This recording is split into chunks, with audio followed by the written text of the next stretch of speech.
warahmatullahi wabarakatuh. Waalaikumsalam warahmatullahi wabarakatuh. Naharun sa'idun. Kaifa halukum ya Ustazah? Alhamdulillah ana bi khair wa ta'ala. Pada siang hari ini Allah berikan kesempatan kepada kita semua untuk berkumpul di sini dengan niatan thalabul ilmi, menuntut ilmu. Dan di sini saya akan berbagi tentang pengetahuan dan keterampilan tentang pembelajaran sosial dan emosional pada modul 2.2 pada program pendidikan guru penggerak. Jadi ini adalah salah satu aksi nyata yang dilakukan untuk berbagi kepada rekan sejawat tentang pemahaman kompetensi sosial dan emosional, bagaimana kita menerapkannya di lingkungan kelas dan sekolah. Bismillah. Ya, mudah-mudahan kegiatan kita hari ini lancar dan memberikan manfaat bagi kita semua dan bisa diterapkan di dalam lingkungan kelas. Yaitu pembelajaran sosial emosional adalah pembelajaran yang dilakukan secara kolaboratif oleh seluruh komunitas sekolah, jadi seluruh warga sekolah. Proses kolaborasi ini memungkinkan anak didik, pendidik, dan tenaga kependidikan di sekolah memperoleh dan menerapkan pengetahuan, keterampilan, dan sikap positif mengenai aspek sosial dan emosional. Nah, sebelum lanjut, yaitu waktu yang diperlukan untuk merebus 5 butir telur. Kayaknya pertanyaannya gampang banget ya. Karena kenapa dia 10 menit? Sekali aja. Ya, sekali kita masak. Ya, sekali kita masak langsung 10 menit. Seorang pria terjebak di dalam gua. Ia kebingungan karena gua tersebut gelap. Di tangannya ada lilin dan obor. Apa yang harus ia lakukan terlebih dahulu? Nyalakan apa?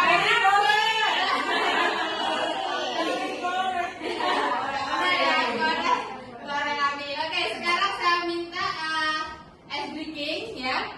Cluenya adalah saya minta. Cluenya saya minta. Hati-hati, ini cluenya saya minta. Oke. Saya minta Ustazah berdiri. Saya minta Iya, semua Ustazah.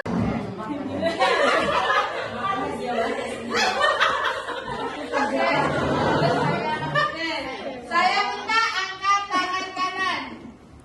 Oke. Silahkan diturunkan.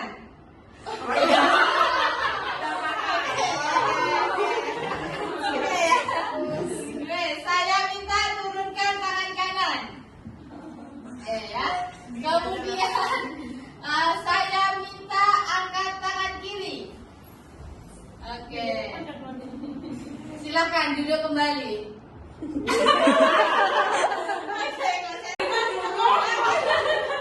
Oke, saya minta turunkan tangan kiri.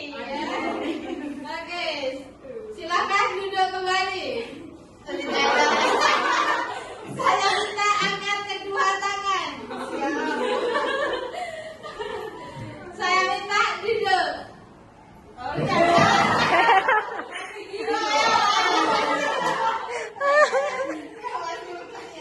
Silakan turunkan tangannya.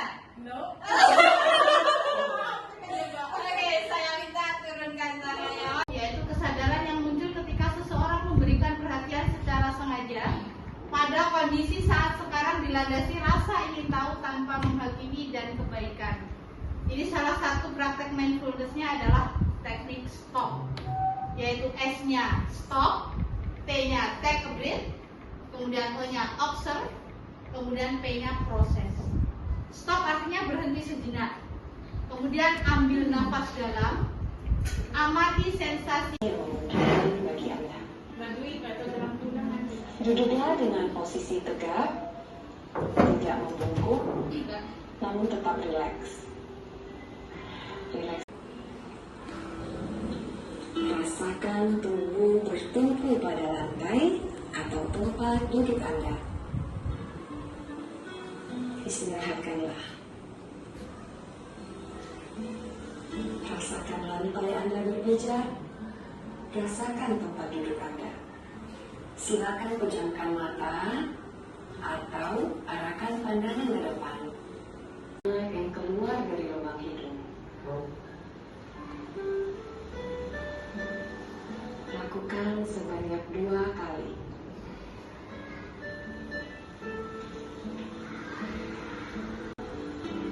Apa yang Anda pikirkan saat ini? Jika pikiran Anda mengembara pada hal lain atau terasa ngantuk, perlahan kembalikan pikiran Anda pada napas Anda. Amati napas yang terasa lebih pelan dan dalam.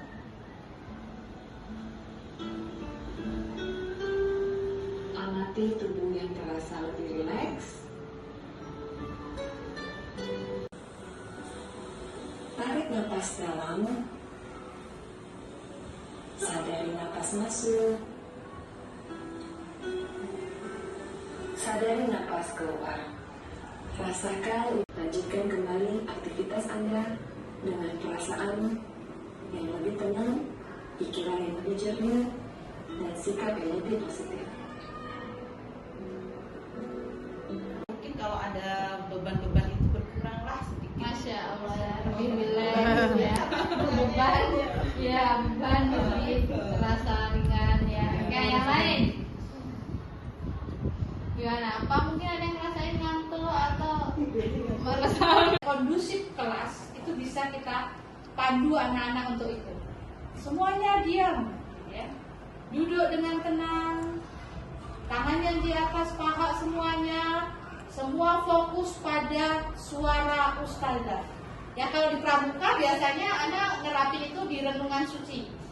Ya di renungan suci bisa dengan nasihat-nasihat yang membuat anak-anak kita itu dan pengambilan keputusan yang bertanggung jawab. Nah ini adalah kompetensi sosial emosional yang harus kita pahami dan diterapkan dalam kelas maupun lingkungan sekolah. Ini sebenarnya juga bisa menggunakan PU, security, CS di teknologi ya. Ada teknologi enak ini. Ya.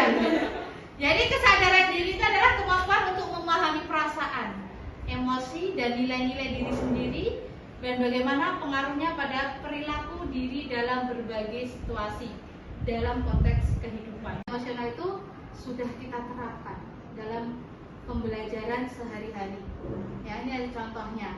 Jadi guru membimbing siswa untuk duduk tenang, konsentrasi. Ya, kalau kita kesadaran diri contohnya apa?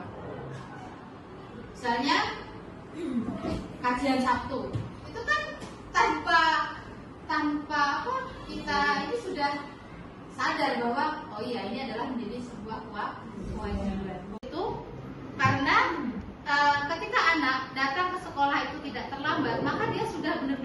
Kemudian yang ketiga adalah kesadaran sosial. Ini tentang sosial ya, kemampuan untuk memahami sudut pandang dan dapat berempati dengan orang lain, termasuk mereka yang berasal dari latar belakang budaya dan konteks yang berbeda. Yang sosial, mengerjakan ya kerja kelompok ya, kemudian piket ya, piket kelas ya. Misalnya kalau di sini saya contohkan ketika anak-anak melakukan survei gangguan pencernaan, mereka akan menentukan tuh siapa yang mau disurvei. Oh, gurunya 5 misalnya, CS, terus ditambah lagi TU dan sebagainya. Berarti kan mereka mengembangkan relasi yang menunjukkan bahwa anak-anak itu berelasi lebih luas gitu ya, tidak hanya di dalam kelas. Terus misalnya contohnya apa lagi? Misalnya ini ya kelas 6 ada piket mengatur hubungan ya, dan hubungan dengan orang lain.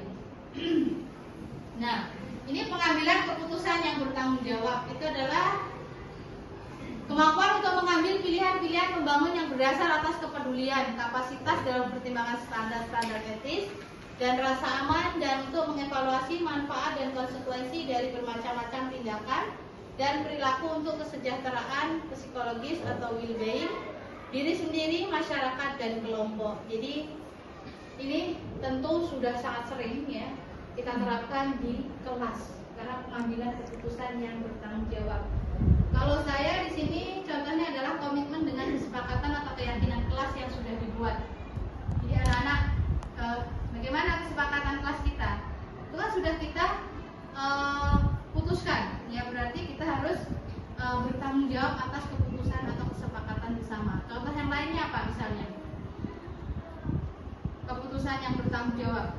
Contohnya, misalnya mau rinlah nih, mau rinlah. Biasanya kita ajak anak-anak musyawarah kan ya, kesepakatan saya, oh kita ternyata ringlahnya ke Pantai Melayu gitu ya. Oh berarti sebelumnya wali kelas sudah memberikan arahan kepada anak-anak bahwa tidak boleh ke tengah pantai, kemana-mana harus izin dan sebagainya. Itu kan kita sudah melakukan ya. Jadi itu juga merupakan sebuah keputusan yang bertanggung jawab. Itu contoh dari beberapa keputusan yang bertanggung jawab. Nah, kalau untuk PTK ya, CS, TU, security dan kawan-kawan, rekan guru, itu yang pertama adalah menjadi teladan. Ya, menjadi teladan itu contohnya ya, kalau di sini kita lagi dikejar laporan ya, dikejar laporan. Nah ini kita sebagai guru menjadi seorang teladan ya, mengembangkan KSE, kesadaran diri juga, manajemen diri juga ya. Kita harus, memang itu sudah jadi keputusan dari sekolah dan yayasan, maka kita harus melaksanakan itu, yaitu misalnya contohnya membuat laporan bulanan apa tepat waktu ya, misalnya seperti itu ya. Baik TU juga ya, ada seperti itu. Nah ini saya juga belum melaporkannya, masih ada waktu. Kemudian belajar. Nah seperti belajar itu ya, seperti saya katakan ini, misalnya kita setiap hari Sabtu itu kita diminta untuk masuk ya, maka kita memiliki kesadaran diri ya untuk belajar ya. CS, TU, security diwajibkan untuk pembekalan guru atau teknik setiap hari Sabtu ya. Itu adalah termasuk KSE juga. Yang ketiga, berkolaborasi ya. Ketika kita mau ada camping, riklah dan P5 mungkin ya, nanti kita akan bicara tentang P5 juga, itu maka kita akan membutuhkan kolaborasi antar guru, CS, security dan semua pegawai yang ada di sekolah. Nah, itu saja yang bisa saya sampaikan. Ada pertanyaan dari teman-teman ustazah yang mau menyampaikan apa ya yang didapatkan, perasaannya ya, Ustazah Mary. Alhamdulillah sangat senang dan sangat bermanfaat. Mungkin bisa diterapkan di kelas agar anak-anak bisa belajar dengan nyaman dan terkendali dengan adanya PSE. Alhamdulillah ya, Masya Allah, barakallahu fiik. Ada lagi yang mau menyampaikan? Satu lagi, perasaannya dulu ya, perasaan Anda setelah mengikuti kegiatan hari ini ya, walaupun dalam waktu yang singkat ya, mudah-mudahan bisa mengambil hikmah. Ada yang mau menyampaikan lagi? Sila batas kamu. Perwakilan muda, perwakilan tua. Ayo, silakan. Nah, terus ilmu kira-kira apalagi yang didapatkan, perasaannya mungkin senang, kemudian termotivasi, semangat untuk menerapkan, apalagi kan di kelas 2 luar biasa ya anak-anaknya ya, katanya nggak mau bertenaga lagi, ngomongnya nggak mungkin, maka teknik ini bisa dimasukkan semuanya, suruh uskun nah gitu ya, kemudian kita arahkan suara kita semua tenang sejenak gitu ya. Oke, baik. Yang nomor 2, hal menarik apa yang Anda dapatkan? Oh, speaking ya. Oh, boleh. Hal menarik apa yang Ibu dapatkan? Oke, boleh. Menarik itu yang tadi yang SPT itu mungkin bisa diterapkan di dalam kelas ya, apa namanya? Yang tadi kita udah ada juga sih yang untuk menenangkan anak, tapi tadi dengan yang mindfulness sama yang tadi di awal itu sangat menarik ya untuk diterapkan, terutama di kelas 1 itu kan anak-anaknya masih transisi antara tahun ke SD gitu. Jadi itu bagi saya menarik untuk diterapkan, insya Allah. Terima kasih. Ada lagi dari yang lain? Sekalian yang pertanyaan. Yang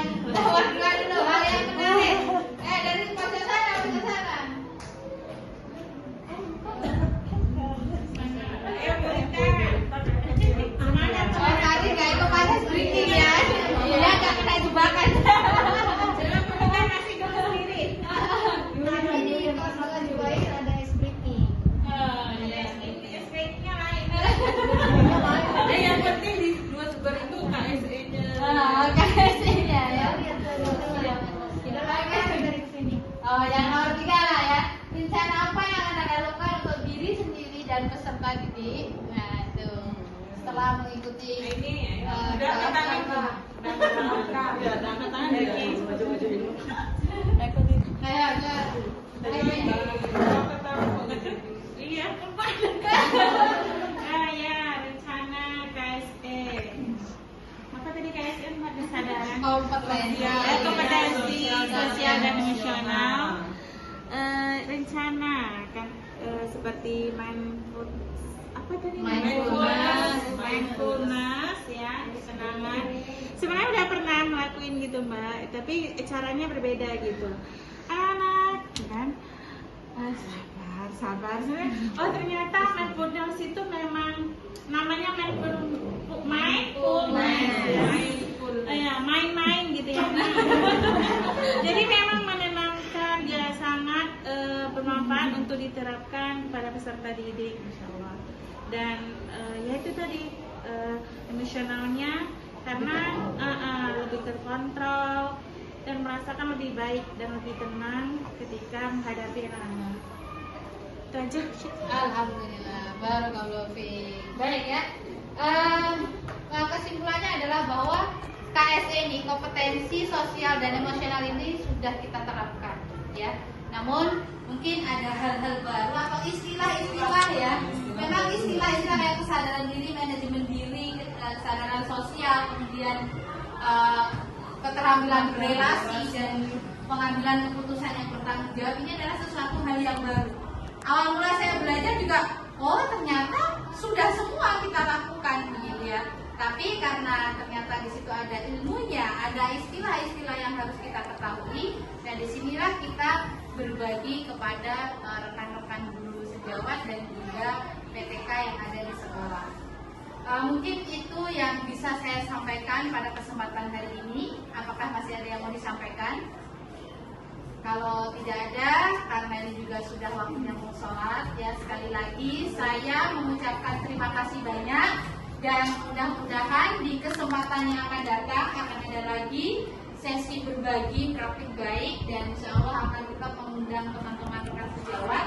Dan hari ini mudah-mudahan bisa bermanfaat, diberkahi Allah Subhanahu wa Ta'ala, dan semoga kita kedepannya bisa menjadi pendidik yang berakhlak mulia sesuai dengan visi misi sekolah, dan juga menjadi teladan yang baik bagi anak didik kita. Amin.